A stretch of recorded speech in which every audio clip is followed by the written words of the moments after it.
ప్రభు పేరిట shalom. Shalom అనగా మీకు సమాధానం కలుగునుగాక. మా వీధుల్లో కళ్ళు లేని ఒక వ్యక్తి ఉన్నాడు. ఒకవేళ యేసయ్య అద్భుతముగా ఈ కళ్ళు లేని వ్యక్తికి కళ్ళు ఇస్తే మా వీధిలో ఉన్న వారందరూ మారిపోతారు కదా. మా ఊరిలో ఉన్న ఊచ చేయగల వ్యక్తిని యేసయ్య ముట్టి స్వస్థపరిచి ఆ చేతిని మామూలుగా చేస్తే మా ఊరిలో ఉన్న ప్రతి ఒక్కరు యేసయ్యను నమ్ముకుంటారు కదా. ఈ విధముగా చాలామంది అనుకుంటూ ఉంటారు. ఈ మాటలు వింటున్న ప్రియ సహోదరి సహోదరుడా, గ్రహించండి, స్వస్థతలు, అద్భుతాలు, సూచక క్రియలు జరిగితే ఊరంతా మారిపోతుంది అని అనుకోవడం కేవలము భ్రమ. యేసుక్రీస్తు ఈ భూమి మీద సజీవముగా ఉన్నప్పుడు పుట్టి గుడ్డివాణ్ణి కళ్ళు తెరిపించి, కుంటివాణ్ణి నడిపించి, మరణించిన వాణ్ణి సజీవముగా లేవనెత్తెను. ఇలాంటి అద్భుతములు ఎన్నో చేసినప్పటికీ ఎంతోమంది ప్రజలు విశ్వసించలేదు, మారు మనసు పొందుకోలేదు.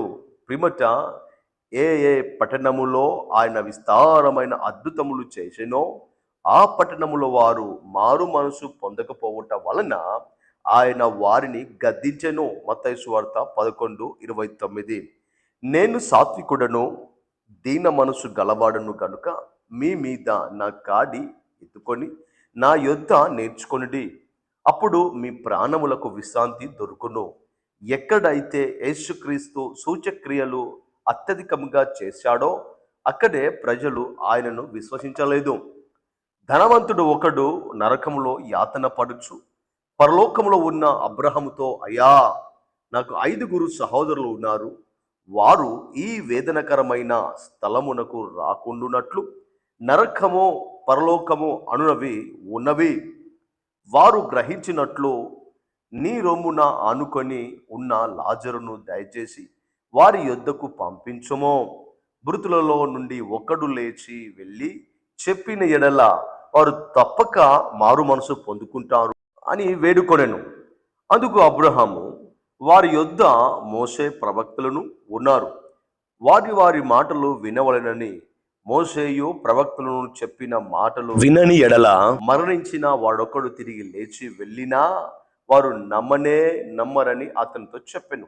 అందుకతడు మోషేయు ప్రవక్తలను చెప్పిన మాటలు వారు వినని ఎడల మృతులలో నుండి ఒకడు లేచి నన్ను నమ్మరని అతనితో చెప్పనెను. లూకా 16:31. అనగా ప్రజలు నమ్మవలసినది చనిపోయిన వాడు చెప్తే కాదు, దేవుడు ఏర్పరచుకున్న తన సేవకులు చెప్పిన ఆయన వాక్యమును నమ్మిన వారే రక్షింపబడతారు. ప్రవక్తలు, సేవకులు చెప్పిన దేవుని మాటలు వారు వినని ఎడల చనిపోయిన వ్యక్తి తిరిగి వచ్చి చెప్పినను వారు నమ్మలేరు. సాక్షాత్తు దేవాది దేవుడే వారి కళ్ళ ఎదుట అద్భుతాలు, సూచక్రియలు చేస్తే నమ్మి మారు మనసు పొందుకోలేకపోయారు. పైపెంచు సిలువ వెయ్యండి, సిలువ వెయ్యండి అని కేకలు వేశారు. లూకా 23:21. వీరిని సిలువ వెయ్యము అని కేకలు వేసింది. ఈ చివరి రోజుల్లో చాలా సంఘాల్లో, సేవలో దేవుని వాక్యము కన్నా అధికముగా శరీర సంబంధమైన స్వస్థతలు, సూచక క్రియలకు, అద్భుతములకు అధిక ప్రాధాన్యత ఇవ్వడము దురదృష్టకరం. శరీరానికి స్వస్థత అవసరం కావచ్చు, కానీ నిత్యం ఉండే ఆత్మకు వాక్యం కావాలి. అనగా ప్రతి ఒక్క ఆత్మీయునికి వాక్యమే ఆధారం. నీతిమంతుడు విశ్వాసం మూలముగా జీవించును, నీతిమంతుడు దేవుని మాట వలన జీవించును. రోమా 1:17. మనను బ్రతికించే వాక్యాన్ని పణంగా పెట్టి శరీర స్వస్థతలకు ప్రాధాన్యత ఇవ్వడము ఎంతవరకు న్యాయము ఒకసారి ఆలోచించండి.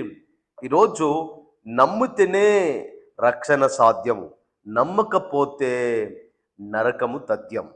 కాబట్టి ఈరోజు ఈ స్వస్థతల మీద కాదు కానీ, మా సొంత జ్ఞానం మీద కాదు కానీ, దేవుని యొక్క ఉద్దేశము ఆయన ప్రణాళిక ప్రకారంగా నడిచినట్లయితే అద్భుతంగా ప్రతి ఒక్కరు దీవించబడతారు, ఆశ్రయించబడతారు. దేవుడు మీ కుటుంబాలను దీవించి ఆశ్రయించును గాక. Amen. Thank you. God bless అండి.